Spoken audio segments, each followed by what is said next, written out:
মন মাতানো ডিজাইন নিয়ে ভিভো হাজির হলো তাদের নতুন 5G ফোন Vivo V23 নিয়ে। আসসালামু আলাইকুম, আমি Wahid tech to the point থেকে এবং আমাদের হাতে আজকে চলে এসেছে Vivo V23 5G। আজকে এই ফোনটার ভালো মন্দ খুঁটিনাটি সবকিছু নিয়ে আলাপ হবে আপনাদের সাথে। চলেন তাহলে শুরু করে দিই ভিডিওটা। ফোনটা হাতে নিলে প্রথমেই আপনি যেটা খেয়াল করবেন সেটা হলো এর ডিজাইন। খুবই কম্প্যাক্ট এবং নিট অ্যান্ড ক্লিন একটা ডিজাইন দেওয়ার চেষ্টা করা হয়েছে এবারের Vivo V23 তে, এবং এটা ফ্ল্যাট সারফেসে রাখলে হঠাৎ করে এটাকে জনপ্রিয় অন্য একটা ফোনের মতো লাগে। নিশ্চয়ই বুঝতে পেরেছেন আমি কোন জনপ্রিয় ফোনের কথা বলছি, কারণ এর ফ্রেম ঠিক সেরকমই মেটালিক এবং থিন। তবে আমার কাছে যেটা বিশেষ ভালো লেগেছে তা হলো এর কালার চেঞ্জিং ব্যাক, স্পেশালি এর যে গোল্ড কালার রয়েছে সেই কালারটিতে। এটা বিভিন্ন আলোতে এক এক সময় এক এক রঙে পরিবর্তিত হয়, যেটা খুবই আই ক্যাচিং। Vivo V23 মোট দুইটা কালার পাওয়া যাবে, গোল্ড কালার তো দেখলেনই, আর এই যে আমাদের হাতে আছে এর আরো একটা কালার, এটা হচ্ছে ব্ল্যাক কালার। তবে পার্সোনালি আমার কাছে এর গোল্ড কালারটা অনেক বেশি ভালো লেগেছে। পেছনে রয়েছে ট্রিপল ক্যামেরা সেটআপ, তবে আমার কাছে মনে হয়েছে ক্যামেরা বাম্পটা আর একটু মিনিমাল করা যেত। তাছাড়া ফ্ল্যাট সারফেসে রাখলে এটা আপনাকে ভালোই যন্ত্রণা দেবে। এর সেলফি ক্যামেরা নিয়েও কিন্তু আমার মিক্স ফিলিং রয়েছে। নর্মালি এই রকম নচ দেখতাম আমরা আরো 2-3 বছর আগের ফোনগুলোতে। আজকাল অ্যান্ড্রয়েড ফোনে আমরা 5 হোল দেখতেই বেশি অভ্যস্ত। টু বি অনেস্ট, এর এই নচটা আমার কাছে ভালো লাগে নাই, অন্তত এই 2022 সালে এসে তো নয়। তাছাড়া এর যে দুইটা সেলফি ক্যামেরা সেটা যে আপনার অনেক কাজে আসবে সেটাও নয়, অন্তত আমার কাছে সেরকমই মনে হয়েছে। হাওয়েভার কদাকার নচখানা বাদে ফোনটির বেজেল বেশ মিনিমাল লেগেছে আমাদের কাছে, যদিও ওপরের বেজেল আর একটু কমানো গেলে ফোনের ডিসপ্লেতে বেশ সিমেট্রিক্যাল একটা লুক আমরা পেতাম। ফোনের থিকনেস অনেক কম রাখার চেষ্টা করা হয়েছে। ওভারঅল এর কাছ থেকে আপনি বেশ প্রিমিয়াম এবং সলিড একটা ফিল পাবেন। মেটাল ফ্রেম হওয়ার পরেও ফোনটার ওজন আমরা মাত্র 181 গ্রাম পেয়েছি। পাশাপাশি এত পাতলা ফোন হওয়ার পরেও এর ওয়েট ডিস্ট্রিবিউশন কিন্তু খুবই চমৎকার ভাবে ব্যালেন্সড করা হয়েছে। ভিভো সবসময় তার ক্যামেরাতে অনেক গুরুত্ব দেয় এবং Vivo V23 তো তার কোনো ব্যতিক্রম হয়নি। চলেন এটার ক্যামেরার আরো ডিটেলস শুনে আসি। পেছনে ট্রিপল ক্যামেরা সেটআপ রয়েছে, যার মেইন সেন্সরটি 64 মেগাপিক্সেলের, সাথে আরো রয়েছে 8 মেগাপিক্সেলের একটা আলট্রা ওয়াইড সেন্সর, রয়েছে আরো একটি 2 মেগাপিক্সেলের ম্যাক্রো সেন্সর। মেইন সেন্সরে তোলা ছবির মান বেশ ভালো বলতে হবে। শাটার স্পিড যদিও খানিকটা ল্যাগি, তবে বেশিরভাগ ছবিতেই আমরা যথেষ্ট ডিটেইলে দেখা পেয়েছি। ছবিতে কালার রিপ্রোডাকশন চোখে পড়ার মতো, সেই সাথে ডাইনামিক রেঞ্জ বেশ ভালোই পেয়েছি আমরা। পোর্ট্রেট ফটোগ্রাফিতে এসে আমরা একটা জিনিস খেয়াল করেছি, সেটা হচ্ছে সাবজেক্ট সেপারেট করতে মাঝে মাঝে একটু স্ট্রাগল করে, স্পেশালি লো লাইট কন্ডিশনে। তবে অনেক আলো যদি আপনি প্রদান করতে পারেন আপনার সাবজেক্টকে, তাহলে বেশ ভালোই পারফরমেন্স আপনি পাবেন এর কাছ থেকে। কিছু কিছু লাইটিং কন্ডিশনে ছবির কালার ওভার স্যাচুরেটেড করে ফেলে, যার ফলে ছবিগুলো আনন্যাচারাল লাগে। তবে এর তোলা ছবিগুলো সরাসরি আপনি সোশ্যাল মিডিয়াতে পাবলিশ করতে পারবেন কোনো এডিটিং ছাড়াই। আমাদের কাছে বেশ ভালোই মনে হয়েছে। আরেকটা জিনিস আমাদের ভালো লেগেছে, সেটা হলো এর লো লাইট পারফরমেন্স। অল্প আলোতে যেখানে অন্যান্য ফোনগুলো বেশ স্ট্রাগল করে, সেখানে Vivo V23 বেশ ভালোই পারফরমেন্স দেখিয়েছে।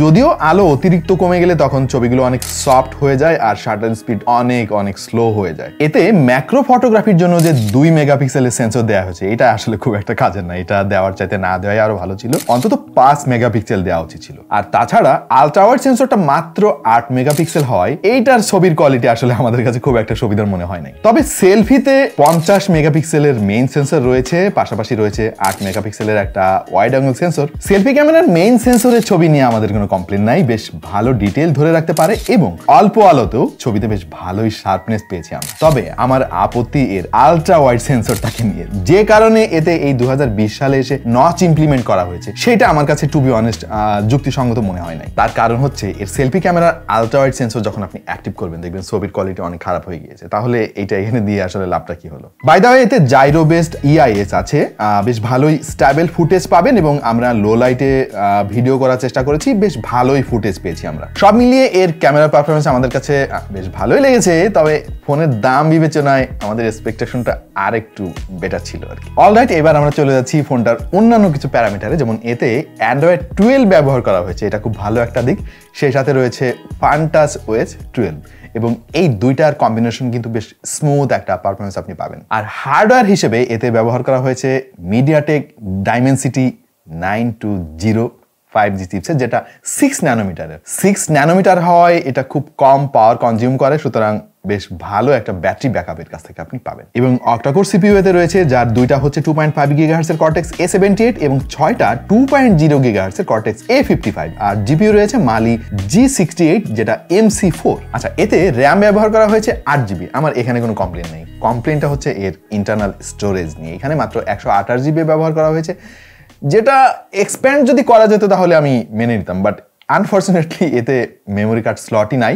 আপনি মেমোরি বাড়াতে পারবেন না, এটা আমার কাছে একটু ইলজিক্যাল লেগেছে। আমার মনে হয় অন্তত এখানে একটা ডেডিকেটেড মেমোরি কার্ড স্লট যদি থাকতো তাহলে যার মেমোরি বেশি দরকার সে হাই স্পিড মেমোরি কার্ড ব্যবহার করতে পারতো। আমরা আনটুডু স্কোর পেয়েছি 3,92,819 এবং গিগ বেঞ্চে স্কোর পেয়েছি সিঙ্গেল করে 727 এবং মাল্টি করে 2,118। এবং এর যে স্কোর আপনারা এতক্ষণ দেখলেন এটা কিন্তু কাগজে কলমে এই স্কোর, এবং এর যে রিয়েল লাইফ পারফরমেন্স এটাও কিন্তু আমাদের কাছে বেশ ভালোই লেগেছে টু বি অনেস্ট।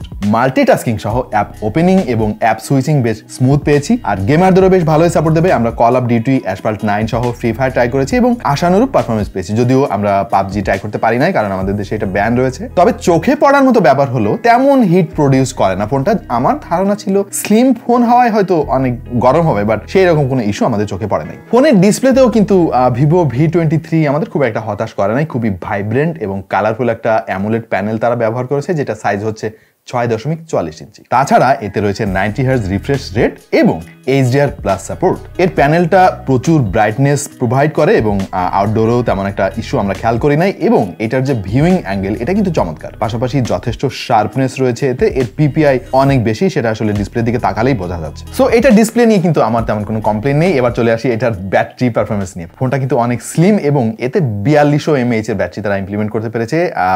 4200 mAh অবশ্য এই 2022 সালে এসে আমি বলবো যে একটু স্ট্যান্ডার্ডের চাইতে একটু কম, বাট স্টিল তারা বক্সের মধ্যে 44 ওয়াটের একটা ফাস্ট চার্জার দিয়ে দিয়েছে এবং 1 ঘন্টারও কম সময়ের মধ্যে আপনি ফোনটা ফুল চার্জ করতে পারবেন। আর আপনি যদি নর্মাল ইউজার হন তাহলে একদিন খুব ভালোভাবে চার্জ পাবেন, কিন্তু হেভি ইউজার হলে হয়তো দিন শেষে আরো একবার চার্জ দিতে হতে পারে। তবে কষ্ট পেলাম এতে কোনো অডিও জ্যাক নাই, আর এর যে লাউড স্পিকার কোয়ালিটি এইটা আমি ভালোই বলবো এটাকে, তবে আমার প্রত্যাশা ছিল এটা আর একটু লাউড হবে।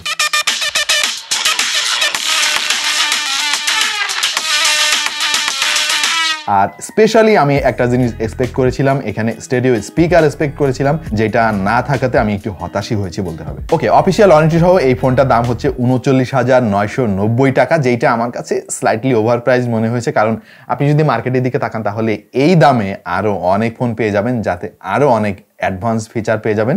তবে এটার দাম যদি 35,000 টাকার নিচে কোনোভাবে ফিট করা যেত এবং স্টোরেজটা আর একটু বাড়ানো যেত, ডেফিনেটলি এটা দারুণ একটা ডিল হতো। কারণ ফোনটার লুকটা দেখেন আপনি, মানে সেই লেভেলের লুক পাবেন এর কাছ থেকে। হ্যান্ড ফিলও চমৎকার পাবেন, একদম সলিড বিল্ড একটা ফোন।